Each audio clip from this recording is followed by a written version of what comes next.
మాతృదేవోభవ. ఎవరి లోకులు నీవుగాక జగన్మాత, ఎవరి లోకులు నీవుగాక ఎదియో ఏదేదియో వాగుచుంద్రు. ఎవరి లోకులు నీవుగాక ఎదియో ఏదేదియో వాగుచుంద్రు. విరోధంబును బోనియుందమన ఎందున్ మిత్రులేయుండబోరు. విరోధమును బోనియుందుమన ఎందున్ మిత్రులేయుండబోరు. అవి ఏ చూపులో అందునే మిగలదో ఆ చర్చ నాకేలని.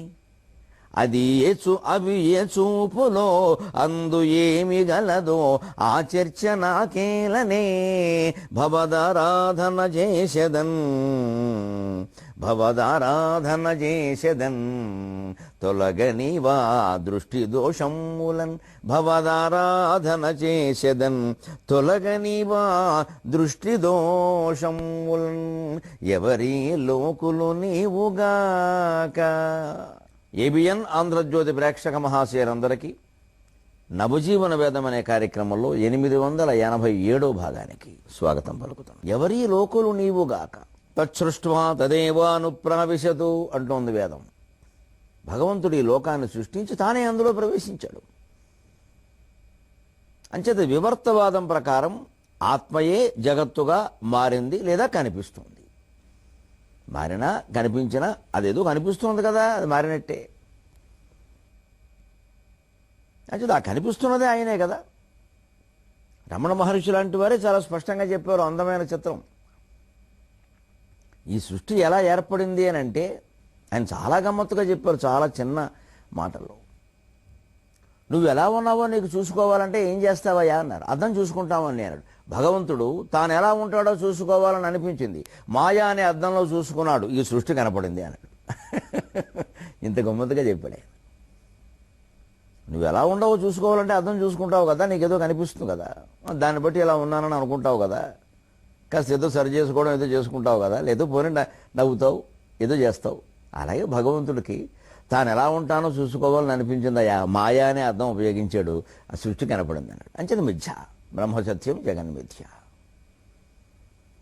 ఇందులో తట్టుకోవలసింది తప్పితే తప్పించుకోవలసిందేముంది? తట్టుకుంటే అదే తప్పించుకుంటుంది. మనం తప్పించుకోవడం మొదలు పెడితే కష్టం సమస్య మన వెంటాడుతుంది. మనం తట్టుకుంటే అదే తప్పించుకుంటుంది. ఓ వీడికి సత్యం తెలిసిపోయింది రాబాయ్, ఇది నిజం కాదని గ్రహించాడు, ఇది మిథ్య అయిపోయింది, ఈ వీడు దొరకడు మనకి అని పోతుంది. అది అందువల్ల లోకులు ఎవరు ఏమన్నా, ఎన్ని రకాల వ్యాఖ్యానాలు వచ్చినా, ఎన్ని రకాల అవమానాలు జరిగినా, సన్మానాలు జరిగినా అనుకోవలసిన మాట ఇది. ఎవరి లోకులు నీవుగాక ఎదుయో ఏదేదయో వాగుచుందరు. ఇలా ఉంటే ఒకలా అంటారు, అలా ఉంటే ఒకలా అంటారు, చేస్తే చేసేమంటారు, చేయకపోతే చేయలేదంటారు. రకరకాలు. చేయొచ్చు కానీ అంత ఎక్కువ చేయాలా అంటారు, అలా చేయకపోతే అలాగా అంటారు, చేసిన వాడు చేశాడు పూర్తిగా చేస్తే బాగుండేది, నిండా మునిగితే బాగుండేది అంటారు. ఇంకా రకరకాలు. ఈ రకరకాల వ్యాఖ్యానాలు చుట్టుముట్టినప్పుడు ఆలోచించాల్సిన విధానం, శరణాగతి చెందాల్సిన విధానం ఇదే. ఎవరి లోకులు నీవుగాక ఎదియో ఏదేదియో వాగుచుంద్రు. విరోధమును బూనియుందమన ఎందున్ మిత్రులేయుండబోరు. పోనీ ఏదైనా వాదిద్దాం, తగదా పెట్టుకుందామంటే ఇంక మిత్రులు దొరకరు. ఇంకా మన మిత్రులు కూడా మనలో లోపాలు కనపడితే సహజం. ఏదో లోపం వెతకన వాడే మిత్రుడు అనకూడదండి. మిత్రుడు మనకి మిత్రుడు అయినప్పుడు లోపం వెతికినా సరే అది మనం సరి చేసుకోవాలి. మిత్రుడు కాబట్టే చెబుతున్నాడు, లేకపోతే ఎందుకు చెబుతాడు? మన శ్రేయస్సు కోరేవాడు కాబట్టే చెబుతున్నాడు. నిజమైన శ్రేయస్సు కోరినవాడు చెప్పడు, వాడు చెడిపోవాలని చూస్తాడు. మిత్రుడు చెబుతాడు. ఎందుకంటే మనవాడు అయ్యో దెబ్బతింటున్నాడు చెప్తే కాస్త తెలుసుకుంటాడేమో, వాడికి తెలియట్లేదేమో, పక్కన సలహాలు ఇచ్చేవాళ్ళు సరిగ్గా లేరేమో.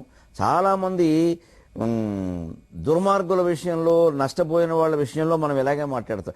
పక్కన సలహాలు ఇచ్చే వాళ్ళంతా అనాకాని గ్యాంగ్ అని ఏదో మాట్లాడుతూ ఉంటాం మనం. పోనీ అనాకాని వాళ్ళని తీసేసి బేడైన వాడిని పెట్టండి, ముప్పావులు అయిన వాడిని అనుకుంటాం మనం సహజం. కానీ నా పరిశీలన చెబుతున్నాను నేను, అసలు వాళ్ళలోనే ఉంటుంది లోపం. ఈ సలహాలు ఇచ్చేవాళ్ళని అనుకోకల్లా, వీళ్ళు ఇస్తారండి వాడిని పాటించమని చెప్పారా? శంకరాచార్య చెబుతారు వివేక చూడమళ్ళు, ప్రకృతి అనేక రకాల నిన్ను వశం చేసుకుందామని చూస్తుందో అది చాలా సహజం. నువ్వు వశపడకుండా ఉండాలి కానీ చుట్టూ పరిస్థితులు ఎలా ఉన్నాయి, ప్రకృతి ఏమైనా చిన్నపిల్లాడుగా అన్నారు ఆయన. ఓ 20 ఏళ్ల లోపు కుర్రాడైతే పరిస్థితులు మారిస్తే మారే అవకాశం ఉంది. 20 ఏళ్ళు దాటాక 60 ఏళ్ళు దాటాక మారడం ఏమిటి? ఇంకా వాడు పరిస్థితులను జయించగలిగిన శక్తి వాడికి ఉన్నా సరే వాడు ఉపయోగించట్లేదు. వాడే కావాలని లొంగిపోతున్నాడు. అంచేత చుట్టుపక్కల గణాన్ని అనుకోవడం అనవసరం. వీడు మంచివాడైతే వారి మాటలు మారిపోతాయి. మీకు తమిళనాడు రాజకీయాలు తాజా ఉదాహరణ. పన్నీరు సెల్వం ఏదో బయటికి వెళ్ళగానే ఒక 4-5 తప్పితే ఆయన అనుసరించలేదు. ఆవేళ ఓ 10 మంది పోని వీళ్ళందరూ విరుచుకు పడిపోయారు. అతను ద్రోహి కింద మాట్లాడారు. ఇవాళ మళ్ళీ 2 వర్గాలు ఏకమవుతుంటే ఆయన ముఖ్యమంత్రిని చేస్తున్నారనే మాట రాగానే వాళ్లే పొగడేస్తున్నారు.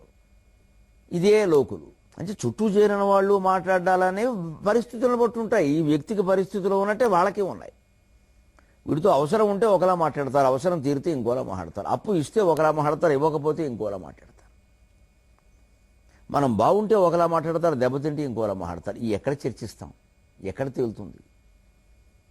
విరోధం మునబోని ఎందమన ఎందున మిత్రులే ఉండబోరు.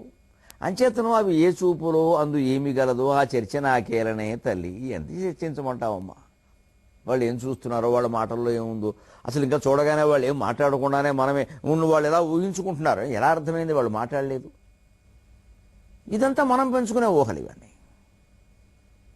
వాళ్ళు ఇంకో రకంగా అనుకుంటున్నారేమో. అంత కంటి చూపులను బట్టే మొత్తం చరిత్ర అంతా గ్రహించగలిగిన శక్తి ఎంతమందికి ఉంది? అది సత్యమని ఎలా చెబుతాం? అంచేతన ఎందుకమ్మా? అన్నిటికీ ఒకటే పరిష్కారం తల్లి. శాస్త్రం చెబుతున్నది, భగవద్ ఆరాధన చేసేదను తొలగనీవా దృష్టి దోషం వలన. నమ శివాయ నమ శివాయ నమో నారాయణాయ శ్రీమాత్రే నమ. ఏదో ఒక నామం ఆధారంగా చేసుకుని మనం నిరంతరం భగవత్ స్మరణ చేస్తూ ఉంటే ఎవరు ఏం మాట్లాడినా, ఎవరి మనస్సులో ఏమున్నా, ఎవరి చూపుల్లో ఏమున్నా అన్నీ భగవంతుడు చూసుకుంటాడు. ఇక మనం నిరంతరం చెందాల్సిన అభివృద్ధినే చూసుకోవాలి. అందుకే ఇక్కడ తరంగం వైజ్ఞానిక రంగంలోకి ప్రవేశిస్తూ ఒక చిత్రమైన వ్యాఖ్యానం చేస్తుంది.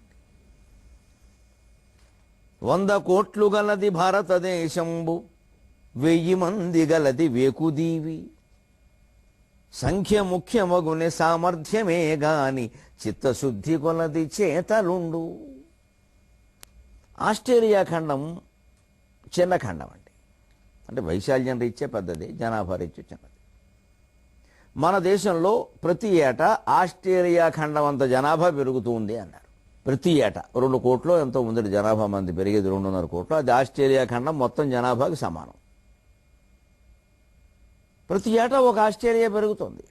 దీనికి ఈ పద్యమే ఉదాహరణ. నేను 15 ఏళ్ల క్రితం కావ్యం రాసినప్పుడు 100 కోట్లు అని, అప్పుడు 100 కోట్లు అని, ఇప్పుడప్పుడే 125కి చేరింది. ఈ 15 ఏళ్లలో 25 కోట్లు పెరిగింది. అంచేది అర్థమైపోయిందా? 15 రోజులు 30 కోట్లు సగటును పెరిగిపోతుంది. పోయిన వాళ్ళు పోగా, పుట్టిన వాళ్ళ నుంచి పోయిన వాళ్ళని తీసేయగా మిగిలిన సంఖ్య ఆస్ట్రేలియా. ప్రతి ఏటా ఒక ఆస్ట్రేలియా మన దగ్గర పెరుగుతుంది. ఇంక ఇప్పుడు మనం జనాభా పెంచడం కోసం వర్గాలు, కులాలు, మతాలు పోటీలు పెట్టుకుని అందరం కలిసి పెంచితే ఏమవుతుందో తెలుసు. అంచేత ముందు సామరస్యమే అన్నిటికీ ముందు. వారు పెంచారని వీరు పెంచి, వీరు పెంచారని వారు పెంచితే భరతమాత గర్భభారం అయిపోతారు వీరందరూ. సరే 100 కోట్లు 150 కోట్లు ఉన్నారయ్యా. కానీ అదే ఆస్ట్రేలియా ఖండంలో ఒక చిన్న దీవి ఉందండి. ప్రపంచం మొత్తం మీద అతి చిన్న దేశం, అతి తక్కువ మంది జనాభా కలిగింది వేకు దీవి, వేకు దేశం. దాని పేరు వేక్. ప్రపంచం మొత్తం మీద అతి చిన్న తక్కువ జనాభా కలిగిన అతి చిన్న దేశం ఏది అంటే వేకు దీవి, వేకు దేశం. అది ఆస్ట్రేలియా ఖండంలో ఒక స్వతంత్ర దేశం. 1000 మందే ఉంటారు అక్కడ. మన దగ్గర ఓ చిన్న ఊళ్ళో కూడా 2000 మంది ఉంటారు. ఒక చిన్న కోనసీమ గోదావరి లంకల్లో కూడా ఒక ఊరు ఉంటుంది. ఏదో ఆ లంక ఈ లంక అంటారు. ఆ లంకలో కూడా కనీసం 1000 మంది ఉంటారు. ఒక దేశం, వేకు దేశం, దాన్నే వేకు దీవి అంటారు. ఆస్ట్రేలియా ఖండంలో ఉంది. ప్రపంచంలో గల అతి చిన్న దేశం అదే. జనాభా రీత్యా అతిపెద్ద దేశం చైనా. మీది 2వ స్థానం కదయ్యా. ఒక్కసారి ఆలోచించండి. ఆ వేకు దీవిలో ఉన్నంత అభివృద్ధి, ఆ వేకు దీవిలో ఉన్నంత ఆనందం, ఆ వేకుదీవులో కనిపెట్టినన్ని విషయాలు శాస్త్రీయ విజ్ఞానపరంగా, ఆ వేకుదీవులో వాళ్ళకి వచ్చినటువంటి క్రీడారంగంలో బహుమతులు మీ దేశంలో రాలా. 100 కోట్లు గలది భారతదేశంబు, 1000 మంది గలది వేకుదీవి, సంఖ్య ముఖ్యమగునే సామర్థ్యమే కాని చిత్తశుద్ధి కొలది చేతలుండు. సంఖ్య ముఖ్యం కాదయ్యా, సామర్థ్యం ముఖ్యం. రాశి ముఖ్యం కాదు, వాసి ముఖ్యం. చిత్తశుద్ధి కొలది చేతలు ఉండవు. మన చిత్తశుద్ధిని బట్టి చేతలు ఉంటాయి. ఏమిటి చిత్తశుద్ధి? అనేక రంగాలలో అది లోపించింది అనుకున్నాం మనం. చిత్తశుద్ధి అంటే చిత్తంలో ఏ ఆలోచనలు లేకుండా ఖాళీ చేయడం అండి. మంచి ఆలోచనలు కూడా ఉండొద్దండి, చెడ్డ ఆలోచన సమస్య లేదు. ఒక పనికి మనం కూర్చున్నాము అంటే, ఒక పరిశోధనకి మనం కూర్చున్నాము అంటే ముందు ఏ అభిప్రాయాలు పెట్టకుండా అలా పరిశీలించాలి. అప్పుడు సత్యం గోచరిస్తుంది. మనం ముందే ఏదో గ్రంథం చదవడం వల్ల, ఏదో పెద్దల ద్వారా వినడం వల్ల కొన్ని అభిప్రాయాలు మనస్సులో పెట్టుకుని ఇదే నిజమై ఉంటుంది, మన పరిశోధనలో ఇదే బయటపడుతుంది. ఇదే బయటపడాలి కూడా ఈ రోజుల్లో. ఇలాగే అనుకుని చేస్తే అది పరిశోధన కాదు, అది ఉపరిశోధన, పై కార్యక్రమం. అది ఉపరిశోధన, పరిశోధన కాదు. ఉపరి అంటే పైపైన, ఊరికి పైపైన తడవడం. చాలా వరకు మన దగ్గర పిహెచ్డీలు అలాగే జరుగుతాయి ఈ ఉపరిశోధనలు. ఎందుకంటే ముందే ఈయన ఫలానా ఏదో మండలం జానపద గేయం, అదేదో అద్భుతం అపురూపం అని ఒక అభిప్రాయం పెట్టుకుంటాడు. పైగా నేను రీసెర్చ్ చేశాక అద్భుతం అపురూపం కాకపోతే ఎలాగా? కాకపోవచ్చేమో, అవచ్చేమో. పరిశోధన అనేది తేల్చడం కోసం కదా ముందే అభిప్రాయాలు పెట్టేసుకుంటానండి. మా సాహిత్య పరిశోధనలు అయితే ముందు అలాగే ఉంటాయి. ఫలానా కవి మీద పరిశోధన చేస్తాడు. ఎప్పుడు వేదిక మీద ఆ పుస్తకం ఆ వ్యక్తి ఉండగా మనం మాట్లాడుతుంటే లోపాలు చెప్పకపోవడం వేరు, పరిశోధన విషయంలో వేరు.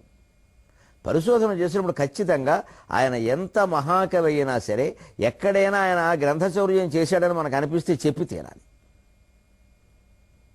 లేదు అది అనువాద గ్రంథం అయితే మూలంలో ఉన్నదేమిటో ఎక్కడున్నదేమిటో స్పష్టంగా పోల్చి ఎందుకు ఈ మార్పు చేశాడో ఆనాటి పరిస్థితులు ఏమిటో చెప్పి తీరాలి. ఇది నిష్కల్మష చిత్తం ఉంటేనే సాధ్యం. మహానుభావులు కీర్తిశేషులు మల్లంపల్లి శరభయ్య గారు, రసజ్ఞ రాజశేఖరులు మా వంటి వారికి స్ఫూర్తి, ఈ విషయంలో ఆదర్శం. ఆయన కాశీఖండానికి వ్యాఖ్యానం రాశారు. అందులో లోపాముద్ర అగస్త్యుల దగ్గరికి దేవతలు వచ్చినప్పుడు ఒక సంవాదం జరుగుతుంది పతివ్రతా ధర్మాల గురించి. స్త్రీ ధర్మాలు అవన్నీ వస్తాయి. మూలంలో ఉన్నది వేరు, శ్రీనాథుడు రాసింది వేరు. ఈ విషయం నాకు మల్లంపల్లి శరభయ్య గారి కాశీఖండం వ్యాఖ్య చదివే వరకు తెలియలే. శ్రీనాథుడు పతివ్రత అని అనుకున్నాను నేను, ఎటువంటి వాడో తెలిసిన తర్వాత. మూలంలో హాయిగా స్త్రీ ధర్మాలు చెబుతూనే వితంతువుల్ని గౌరవించవలసిన విధానం, వితంతువులు గౌరీదేవని, వితంతువు గంగానదితో సమానమని, గంగానది ఆకాశంలో ఉన్నప్పుడు మందాకిని అయినా, భూలోకంలో ఉన్నప్పుడు భాగీరథి అయినా, పాతాళంలోకి వెళ్ళాక భోగవతి అయినా, ఎలాగైతే ఆవిడ పవిత్రత దెబ్బతినలేదో భర్త ఉన్నా లేకపోయినా వితంతు యొక్క పవిత్రత దెబ్బతినదు, ఆవిడని గౌరవించవలసిందే అని వ్యాసుడు స్పష్టంగా 4-5 శ్లోకాలు రాశాడు స్కాంద పురాణంలో, కాశీఖండంలో. ఈ మొత్తం ఎగ్గొట్టేశాడు శ్రీనాథుడు, తీసిపారేశాడు మొత్తం. పైగా ఓర్పుమై ఉప్పిండి ఉపవాసముండని మగనాల సరిపోల్పదగదు విధవాని వితంతువులు అవమానిస్తూ పద్యాలు రాశాడు. వీటి ప్రభావం సమాజం మీద ఎక్కువైపోయింది. ఇవి తెలుగు పద్యాలు కావడం వల్ల ఇవి జనంలోకి వెళ్ళిపోయాయి. చదివే వాళ్ళు కూడా అవి నచ్చేవాళ్ళు చాలామంది ఉంటారు. ఇంట్లో ఆడవాళ్ళని అదుపులో పెట్టడానికి పనికొస్తాయి ఈ పద్యాలు, అందుకని అవి చదివేస్తారు. ఊరికే రాస్తారు ఏమిటి కవులు? ఆడవాళ్ళకి రాసే హక్కు ఇచ్చుంటే ఆ రోజుల్లోనే వాళ్ళు రాసేవారు చాలా. ఈ ఎందువల్ల జరిగింది అనేది పరిశీలించాలంటే ఇదే చిత్తశుద్ధి. వ్యాసుడు చెప్పాడు కదా, నేను ఎందుకు మార్చాలి? మనం అనువాదం చేస్తున్నాం. నేను శృంగార నైషధం పేరు మీద నైషధ కావ్యాన్ని ఆ మహానుభావుడే అనువాదం చేయవలసి వస్తే ఒక శృంగారం అని పేరు ఎందుకు పెట్టాడంటే వివాహంతో ఆపేశాడు. అది బాగానే ఉంది, అది పర్వాలా. కానీ ఎన్నో చోట్ల ఉన్నట్టుగా శుభ్రంగా కాపీలు దించేసేరే. గమికర్మీకృత నైక నీవృత అంటే గమికర్మీకృత నైక నీవృతములై అని హాయిగా డుమువులు చేర్చేశారే. అంతేకాదు శుభ్రంగా నైషధంలో చాలా సందర్భాల్లో కాశీఖండంలో కూడా సూర్యుడిని వర్ణించవలసి వస్తే మయూర శతకంలో అవన్నీ శుభ్రంగా దించేశారే. మక్కికి మక్కి పక్కకి పక్క అక్షరానికి అక్షరం. అవి మయూరుని శ్లోకాలకు అనువాదం అని ఎవడో పండితులు చెబితే తప్ప తెలియదే. అవి కూడా చెప్పింది శరభయ్య గారేనే, ఏదో శ్రీనాథుడు భావాలే అని అనుకుంటామే. ఒక స్వతంత్రంగా పరమోదారంగా ఆలోచించగలిగిన మహాకవి, కవి సార్వభౌముడైన శ్రీనాథుడు కూడా ఇటువంటి పొరపాట్లు చేశాడే, ఇటువంటి లౌల్యాలకి లోభానికి లోనయ్యాడే. పరిశోధనలో ఇవి చెప్పొద్దా? చెప్పాలి. చెప్పరు. శ్రీనాథుడిని అండం ఎందుకంటే చాలా పెద్ద కవి. పరిశోధన కూడా అలా ఆలోచించకూడదు. మామూలుగా ఏదో ప్రతిపదార్థం తాత్పర్యం రాసే వ్యాఖ్యాత వేరు, ఉపన్యాసం ఇచ్చే వక్త వేరు, పరిశోధకుడు వేరు. సత్యాలు బయటపెట్టడం కోసమే పరిశోధన. అందుకే చిత్తశుద్ధి కొలది చేతలు ఉండు. నాకు శరభయ్య గారి వ్యాఖ్యానం చూశాక అయ్య బాబు ఇదేమిటి ఇంత మాయ జరిగింది అని మూలంలోకి వెళ్ళి చూస్తే ఎన్ని మాయలు జరిగాయో ఇంకా చాలామంది విషయాలు చాలా అర్థమయ్యాయి, సందర్భానుసారంగా చెబుతా. అసలు మూలంలో ఏముందో తెలిపితే వ్యాసుడికి అప్రతిష్ట అండి, అది వాల్మీకి అప్రతిష్ట. ఎందుకంటే వ్యాసునికి శ్రీనాథునికి మధ్యలో కొన్ని వేల ఏళ్ల కాలం ఉంది. ఈ కాలంలో భావాలు పట్టుకెళ్ళి వ్యాసుడికి పెట్టేస్తే ఎలాగా? వ్యాసుడు ఏమైపోయాడు? వాళ్ళ మీద మనకుండే గౌరవాలు ఏమిటి? మన సంస్కృతికి శ్రీనాథుడు మూలమా వ్యాసుడు మూలమా అంటే నిస్సందేహంగా వ్యాసుడే మూలం. వాళ్ళంతా తర్వాత వాళ్ళు. ఇది పరిశోధనలో పరమార్థం. ఇది చేయాలంటే చిత్తశుద్ధి ఉండాలి. ముందే వారి మీద గౌరవంతో వీరి మీద తక్కువ భావంతో పరిశోధనలు చేయకూడదు. అద్దం లాంటి మనస్సు పెట్టుకుని పరిశోధన చేయాలి. ఊరికే అందులోంచి 4 పేజీలు ఇందులోంచి 4 పేజీలు కలిపి కొత్త పుస్తకం కుట్టేసేవాడికి పరిశోధన అనవసరం. ఇప్పుడు జరుగుతున్నది అదే. పుస్తకాల్లోంచి పుస్తకాలు పుట్టిస్తారు మహానుభావుడు అన్నాడు. అలాగే ఉంటుంది పరిస్థితి. అది కాకూడదండి. అందుకే చిత్తశుద్ధి కలిగి చేతలు. అందుకే వైజ్ఞానిక పరిశోధనలు ఎలా జరగాలి, ఈ అధ్యాయం అంతా అదే. కాబట్టి సాహిత్యం మూలంగా మనం మొదలుపెట్టిన అసలు పరిశోధన ఎలా జరగాలంటే జ్ఞానము లేనిదెవ్వరికి శాస్త్ర విచార విశేషయుక్త విజ్ఞానము లేనిదెవ్వరికి. కవి కులాల పేరు మీద, మతాల పేరు మీద, స్త్రీత్వ పుంస్త్వాల పేరు మీద, రకరకాల పేర్ల మీద మనుషులను అవమానించకండి అయ్యా. అందరినీ పరిశోధన చేయనమండి. అందరినీ తెలుసుకోని, అందరూ అన్నీ తెలుసుకోండి. ఏ పుట్టలో ఏ పాము ఉందో అన్న సామెతని మీరు ప్రచారం చేసినంతగా ఏ పెట్టెలో ఏ రత్నం ఉందో అనే సామెతని ప్రచారం చేశారా? దుర్మార్గపు సామెతలు, ఉన్న మంచి సామెతలకు దుర్మార్గపు అర్థాలు పెట్టి చెబుతారు కానీ జాతి బాగుపడడం కోసం అబద్ధం చెప్పినా తప్పు లేదని గ్రహించరేవయ్యా. ఏ గుడిసెలో ఏ గుణనిధి పుడతాడో ఎవరికి తెలుసునండి, ఏ సద్గుణనిధి పుడతాడో. ఏ ఊరికే చింత చెట్టు కింద కాపురం ఉండేటువంటి దంపతులకి ఏ చింతామణి పీఠాధిపతి పుడతాడో ఎవరికి తెలుసునండి.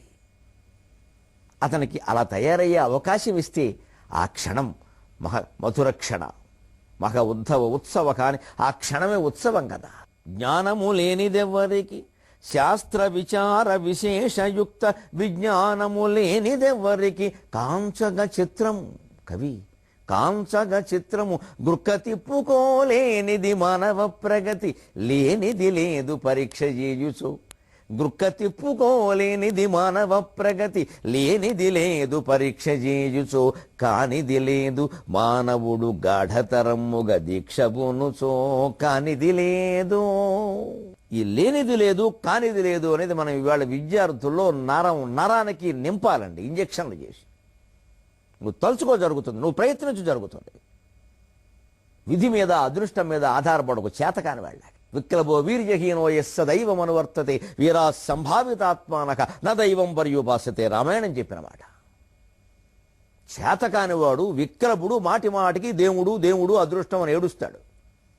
పౌరుషం ఉన్నవాడు ఆ మాట మాట్లాడ్డాడు. ఆ పౌరుషం నేర్పాలి వాడి జాతికి. భక్తి పేరు మీద చేతకానితనం కాదు నేర్పాల్సింది, భక్తి పేరు మీద చైతన్యం నేర్పాలి. జ్ఞానము లేనిదెవ్వరికి, శాస్త్ర విచార విశేషయుక్త విజ్ఞానము లేనిదెవ్వరికి. నువ్వు శాస్త్రం చదివితే ఎవడెంత గొప్పవాడవుతాడో, ఏ పెట్టెలో ఏ రత్నం ఉందో, ఏ మెదడులో ఏ మేధాశక్తి ఉందో, ఏ మట్టిలో ఏ మాణిక్యం ఉందో ఎందుకు బయటపడనివ్వరు? ఎందుకు అందనివ్వరు అందరికీ? ఏమి శాపం ఏం పాపం ఇది? శాస్త్ర గ్రంథాలు చదివి పరిశోధనలు చేయవలసిన వారు అవి చేయరు, వారు వేరే వృత్తుల్లో ప్రవేశించారు. మిగిలిన వాళ్ళు రకరకాల కారణాల వల్ల ముట్టుకోనివ్వలేదు. ఎవడన్నా ముట్టుకుని కాస్త అందులో ఆ రంగంలో కాస్త పైకి రాగానే వాడు తలకాయ వాడికి ఏమొస్తుందండి అని ఆక్షేపించి, అప్పుడు ఏమవుతుంది? మట్టిలో మాణిక్యాలు ఎందుకు పుడతాయండి? మట్టి కొట్టుకుపోతారు. కానీ శాస్త్ర విచార విశేషయుక్త విజ్ఞానము లేనిదెవ్వరికి.